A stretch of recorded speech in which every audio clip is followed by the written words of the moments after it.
Bismillahirrahmanirrahim. Assalamualaikum warahmatullahi wabarakatuh.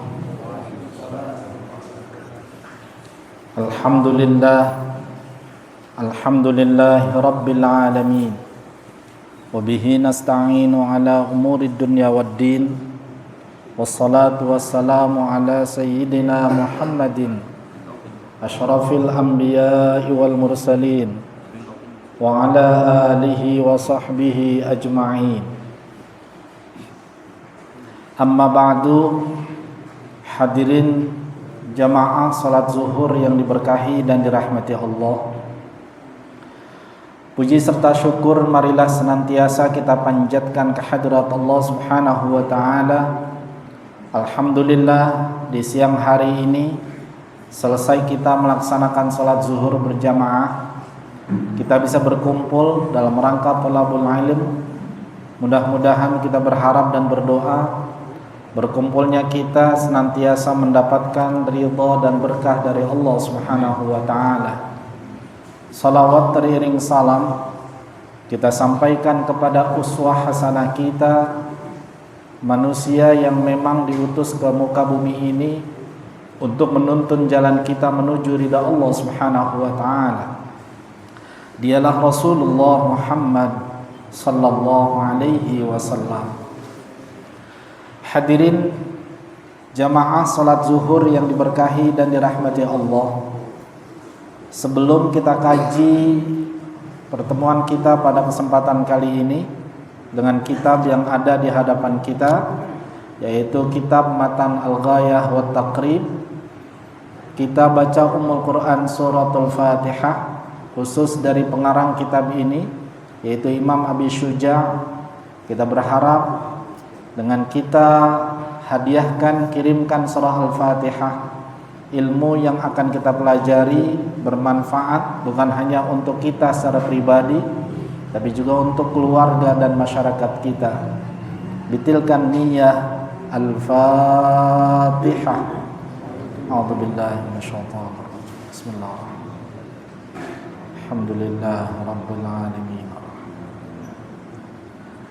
Iyyaka na'budu wa iyyaka nasta'in. Ihdinas siratal mustaqim. Siratal ladzina an'amta 'alaihim ghairil maghdubi 'alaihim waladdallin. Amin. Hadirin jamaah salat zuhur yang diberkahi dan dirahmati Allah, kajian kita pada kesempatan kali ini dalam kitab Al-Ghayah wa Taqrib, halaman 22, baris keempat dari bawah. Bismillahirrahmanirrahim. Qala al-muallif rahimahullah wa adama an-naf'a bihi wa bi barakati 'ulumihi fid dharain amin. Faslun. Wa salatul khawfi ala thalathati adrubin.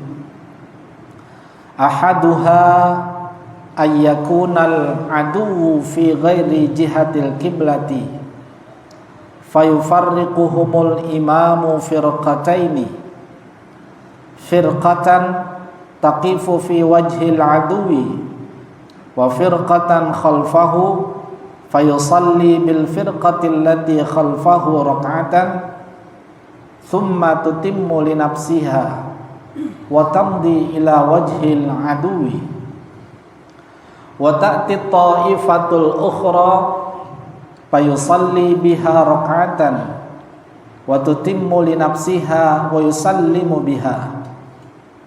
Wa tsani an yakuna fi jihatil kiblati fayasuffuhumul imamu saffaini wa yuhrima bihim fa idza sajada ma'ahu ahadus saffaini wa waqafa as-safful akharu yahrusuhum fa idza rafa'a sajadu wa lahikuhu.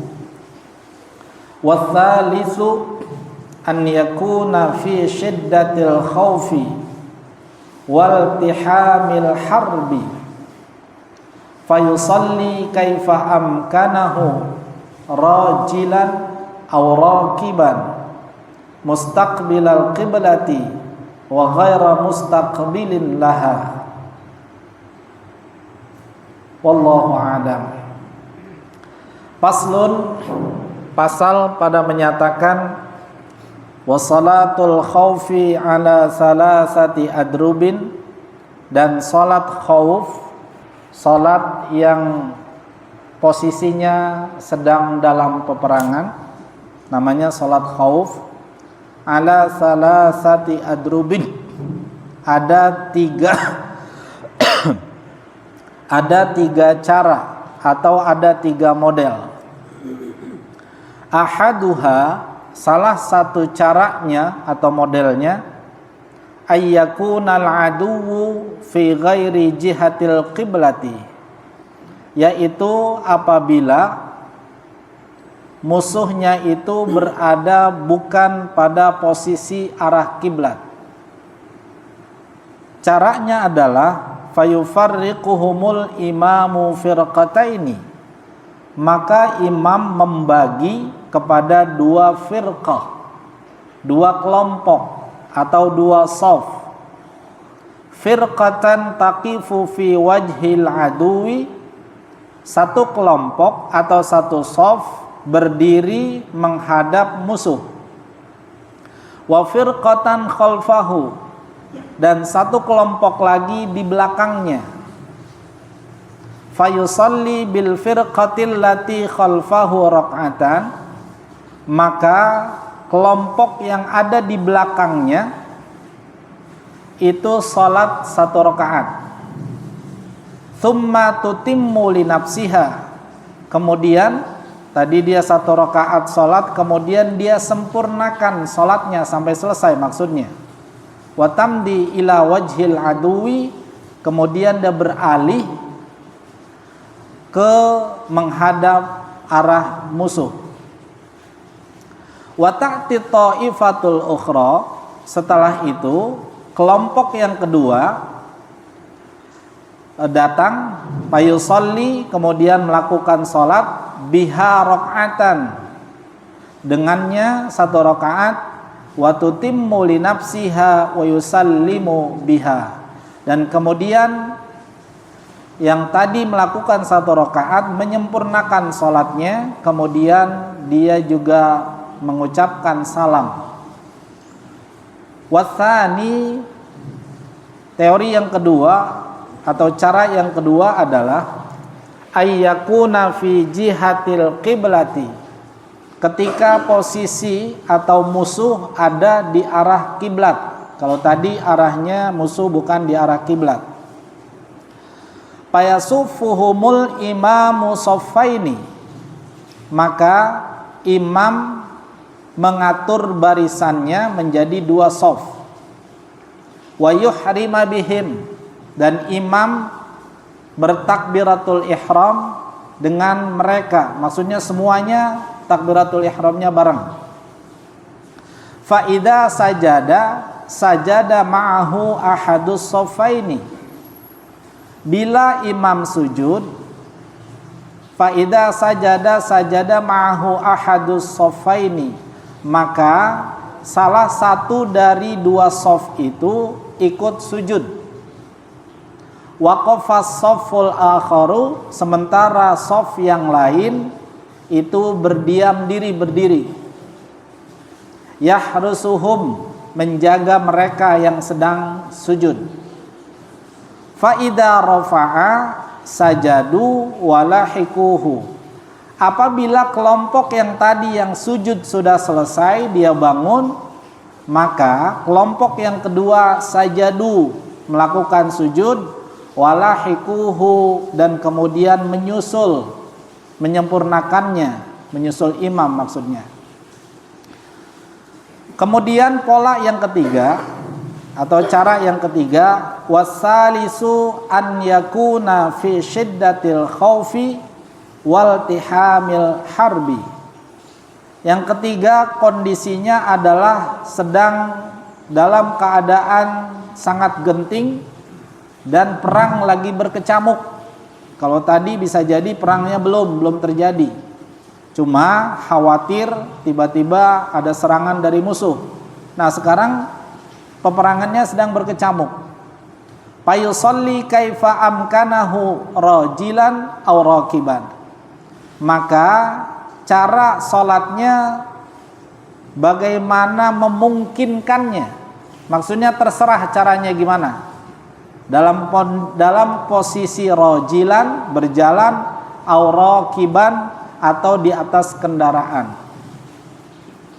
Mustaqbilal kiblati wa ghaira mustaqbilin laha.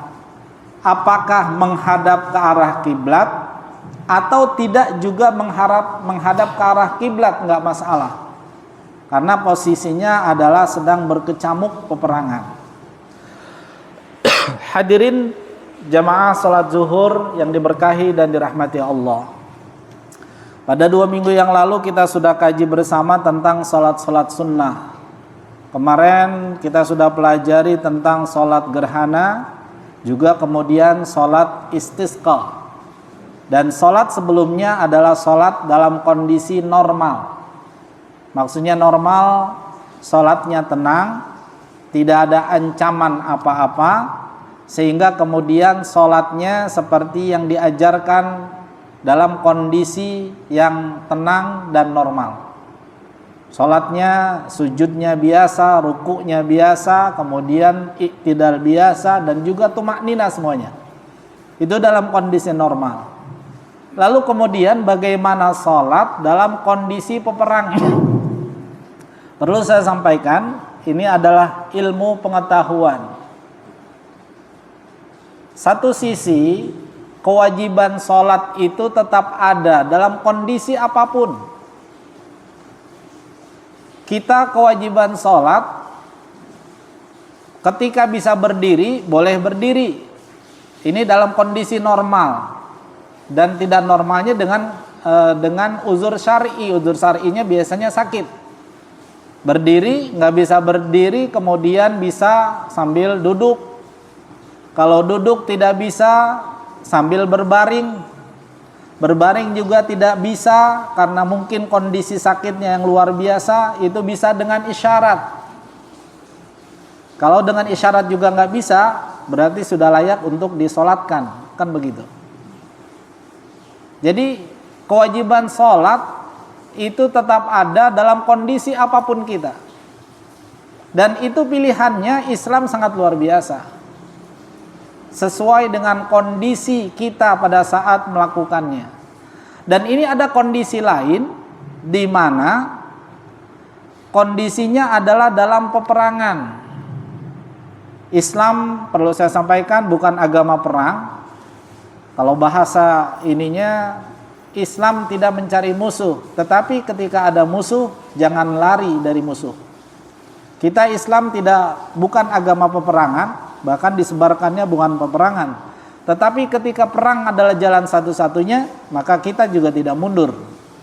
Itu adalah konsep dalam Islam.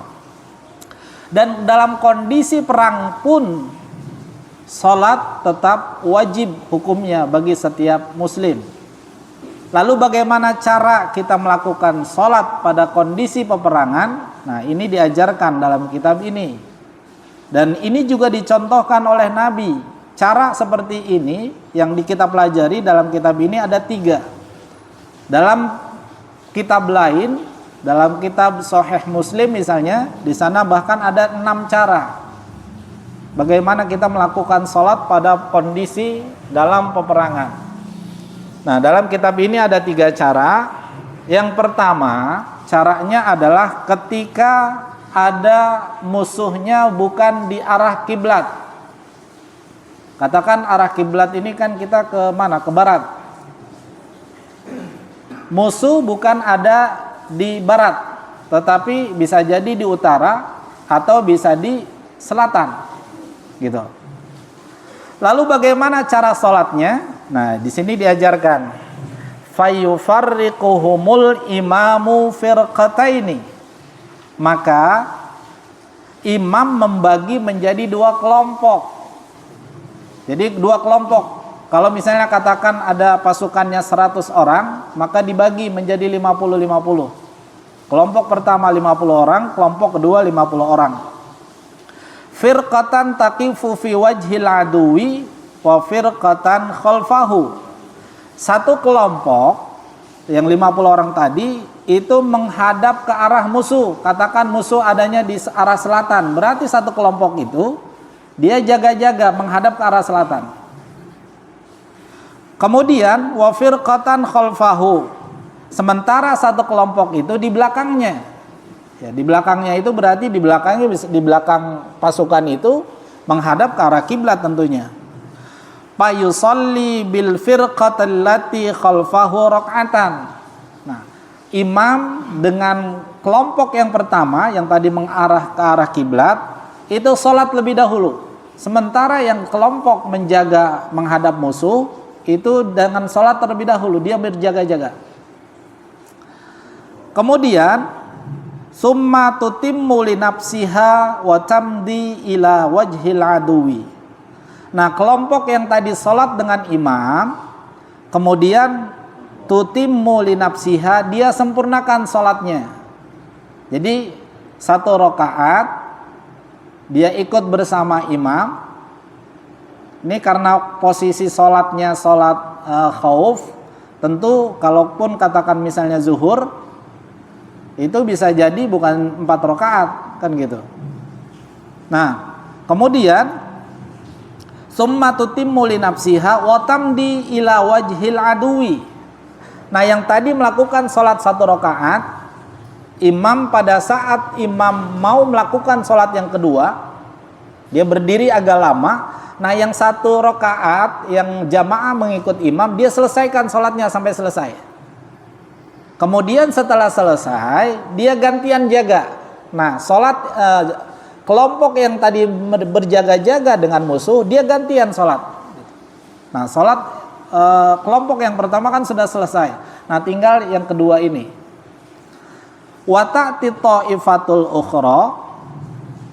Kemudian kelompok yang kedua yang tadi menghadap ke arah musuh, jaga-jaga, payusalli biha rak'atan wa tutimmu li nafsiha wa yusallimu biha. Yang kelompok yang kedua dia salat dengan imam 1 rakaat, yang rakaat kedua wa tutimmu li nafsiha, karena dia baru 1 rakaat, maka dia lanjutkan rakaatnya, dia selesaikan wa yusallimu biha, dan salamnya kelompok yang tadi jaga itu bareng bersama imam. Jadi imam menunggu agak lama. Jadi takbiratul ihram pertama imam dengan kelompok yang pertama, maka kemudian salamnya itu dengan kelompok yang kedua. Ini luar biasa Islam, mengajarkan sholat berjamaah pada kondisi emergensi sekalipun. Diajarkan bagaimana sholat yang terbaik. Satu sisi kewajiban sholat tetap dilaksanakan, tetapi di sisi lain kita juga tetap aman dari musuh, tidak mengalami kekalahan. Kan itu yang diharapkan. Itu yang pertama. Kemudian yang kedua, wasani ayyakuna fi jihatil kiblati. Cara yang kedua, ketika musuh berada di arah kiblat. Nah, ini beda. Katakan posisi musuh ada di arah barat, pas persis di arah kiblat. Caranya gimana? Kalau tadi dibagi 2 kelompok, payusaffahumul imamu saffaini wa yuhrima bihim. Imam membagi menjadi 2 shaf. Kemudian takbiratul ihram bareng dengan jamaah seluruhnya. Katakan pasukan ada 100, kemudian dibagi menjadi 2 barisan 50-50, dan imam sholatnya bareng, takbiratul ihramnya bersama-sama dengan imam semuanya. Fa'idha sajada ma'ahu ahadus sofaini. Bila imam sujud, maka salah satu shaf itu ikut sujud bersama imam.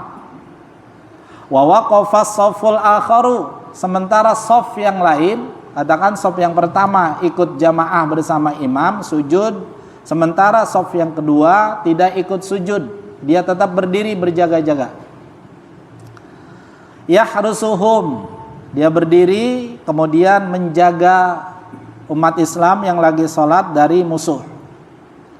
Fa idza rafa'a sajadu walahikuhu, apabila imam bangun dari sujud, ini tadi kan sudah sujud kemudian menyelesaikan satu rakaat, ketika imam bangun sajadu walahikuhu, maka yang tadi yang shaf kedua dia sujud gantian jadinya, jadi sujudnya nggak bareng.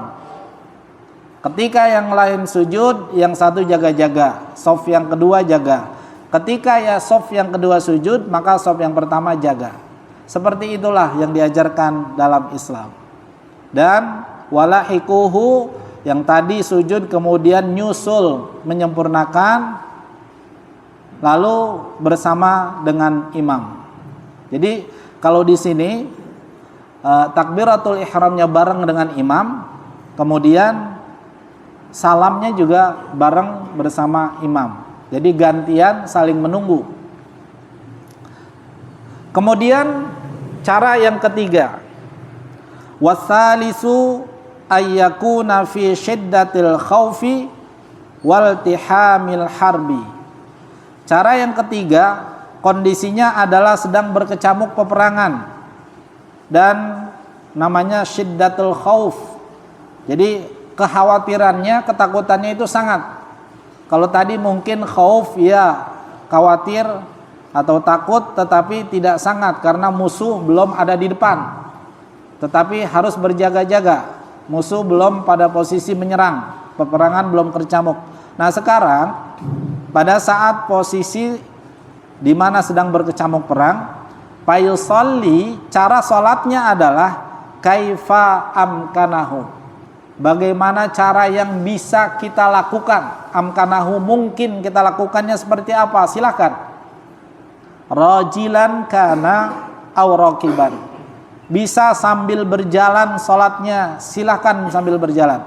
Aw raqiban, atau ketika posisi dalam di atas kendaraan, silahkan sholat pada posisi di atas kendaraan. Bahkan posisinya menghadap ke arah kiblat pun mustaqbilal kiblati aw ghairu mustaqbilin laha, boleh menghadap kiblat, boleh juga tidak menghadap ke arah kiblat. Hadirin jemaah sekalian, cara sholat seperti ini dicontohkan oleh baginda Rasul sallallahu alaihi wasallam. Cara yang pertama tadi itu disebut dengan sholat zatur riqa.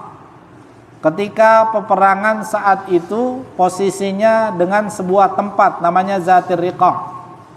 Makanya kemudian cara yang pertama yusamma bizatir riqa. Sedangkan yang kedua itu dekat sebuah tempat yang namanya asfan. Makanya kemudian disebut nama sholatnya adalah sholatul asfan. Dan ini ada namanya, kenapa? Karena memang Rasul dulu mencontohkan dan melakukan sholat itu pada saat beliau masih hidup. Dan pada saat itu beliau memimpin peperangan, beliau mengajarkan kepada para sahabat cara sholat di saat peperangan. Hadirin jamaah sekalian, ini lanjut satu pasal lagi atau kayaknya udah tinggal 5 menit lagi ya, nggak mungkin ya. Baik, hadirin jamaah sekalian, itu barangkali kajian kita pada kesempatan kali ini intinya terkait dengan cara sholat pada saat sedang terjadi peperangan. Yang pertama tadi sudah kita jelaskan, ketika posisi musuh bukan di arah kiblat. Kemudian yang kedua, caranya ketika musuh berada di arah kiblat. Kalau yang pertama dibagi 2 kelompok. Yang kelompok pertama sholat, yang lain berjaga. Sementara yang kedua, musuh berada di arah kiblat. Cara sholatnya adalah dibagi menjadi 2 shaf, gantian sholat. Takbiratul ihram bareng, kemudian salamnya juga bareng. Dan yang terakhir, sholat ketika berkecamuk peperangan, sholatnya silahkan bagaimana sebisanya. Bisa menghadap ke arah kiblat, menghadap ke arah kiblat, bisa tidak juga dianggap sah. Bahkan posisinya dalam berjalan silahkan, kemudian di atas kendaraan juga silahkan. Itu kajian kita pada kesempatan siang hari ini. Mungkin ada yang mau ingin menambahkan atau mempertanyakan terkait dengan kajian pada kesempatan siang kali ini, dipersilahkan. Iya, silakan.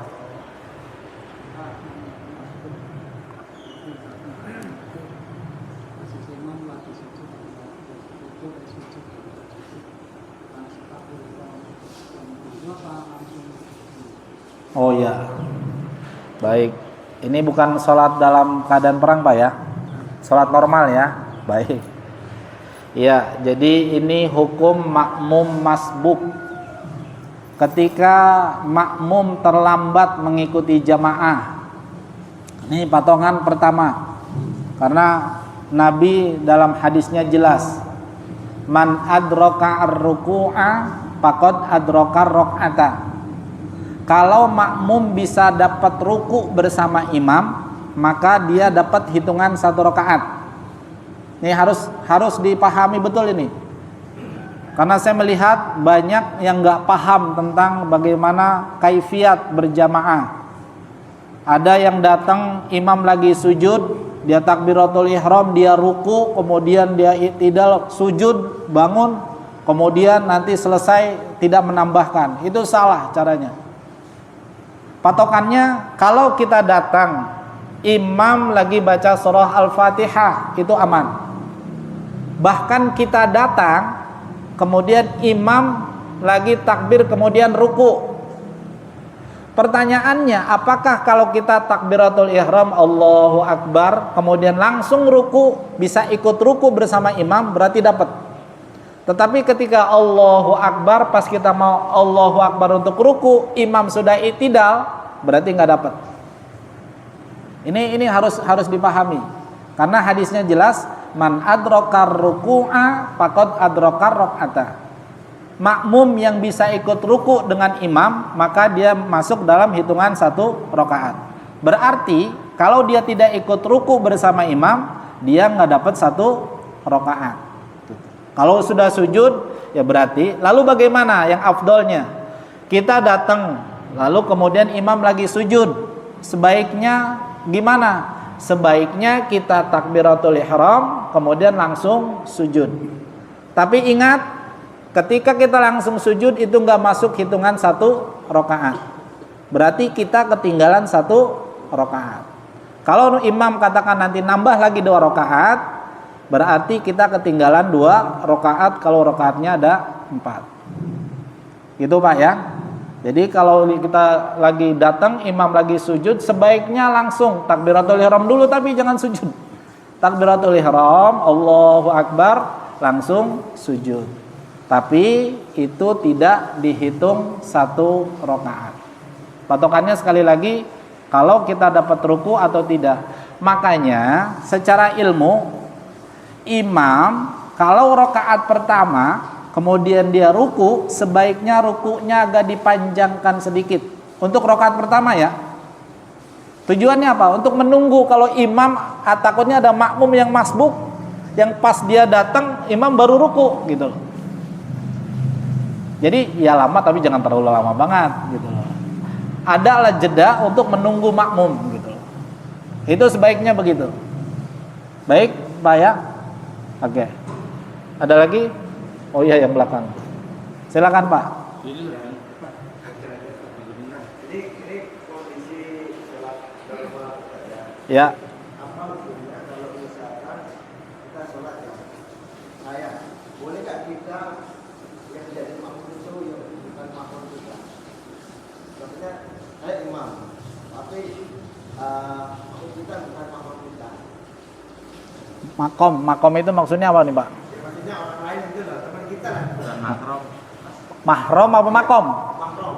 Mahram. Iya, artinya teman kantor gitu misalkan. Oh, jamaah gitu loh. iya. Baik.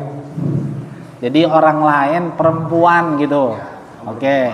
Perempuan yang bukan mahram boleh nggak berjamaah dengan laki-laki. Sejauh ini tidak ada larangan. Berjamaah kepada siapapun boleh. Selama aturannya dipakai, kan gitu. Yang nggak boleh di kamar berduaan. Yang nggak boleh katanya di kamar berduaan. Nah, itu cerita lain. Ini masalah berjamaah, tentu tempatnya jangan menimbulkan fitnah, kan gitu ya. Dalam kondisi normal, katakan di masjid kan orang bisa lihat, gitu loh. Tapi kalau sholat berjamaah di kamar bukan mahram, nah itu jadi pertanyaan, Pak, gitu loh. Tapi sejauh ini dalam kondisi normal, dalam tempat yang memang tidak dimungkinkan untuk berkholwat. Nah, ini kholwat. Yang nggak boleh kan kholwat, berduaan antara laki-laki dengan perempuan, karena ketika itu terjadi maka yang ketiganya adalah setan. Sangat dimungkinkan terjadi maksiat di situ. Nah, oleh karena itu, kalau dalam berjamaah dengan siapapun boleh, Pak. Laki-laki dengan perempuan yang bukan mahram boleh, selama itu tadi tidak dimungkinkan apa-apa, gitu loh. Tidak dicurigai apa-apa. Ya, di masjid ini saya misalnya di sini, ya perempuan tentu ada jaraknya ya, jangan terlalu dekat banget karena beda laki sama perempuan. Itu nggak ada masalah, Pak. Karena nggak ada persyaratan menjadi makmum. Yang nggak boleh adalah imamnya perempuan, makmumnya laki-laki. Selama tidak menimbulkan macam-macam dan selama semua aturan berjamaah tidak ditinggalkan, maka secara hukum tidak ada masalah. Bukan mahram kemudian berjamaah, gitu. Ya memang sebaiknya sih kalau bisa, kalau mungkin dituduh takutnya ada fitnah, kalau bisa sih jangan sendiri, memang perempuannya dua, kan begitu. Sebaiknya, apalagi tempatnya agak kecil, ada 2 atau 3 gitu. Maka kalau sendiri takutnya memang dicurigai, takutnya begitu. Karena mungkin arahnya ke situ, takutnya dicurigai. Iya, sementara itu barangkali Pak, ada yang lain. Ustadz udah sering kali, jangan ntar aja waktunya. Jadi kalau sholat Ya. Ini kan terus terang emang kita belum pernah praktek ya, cuman teorinya. Ya, betul. Kalau sholat kusuf udah sering lah, terus sholat istisqa juga udah pernah.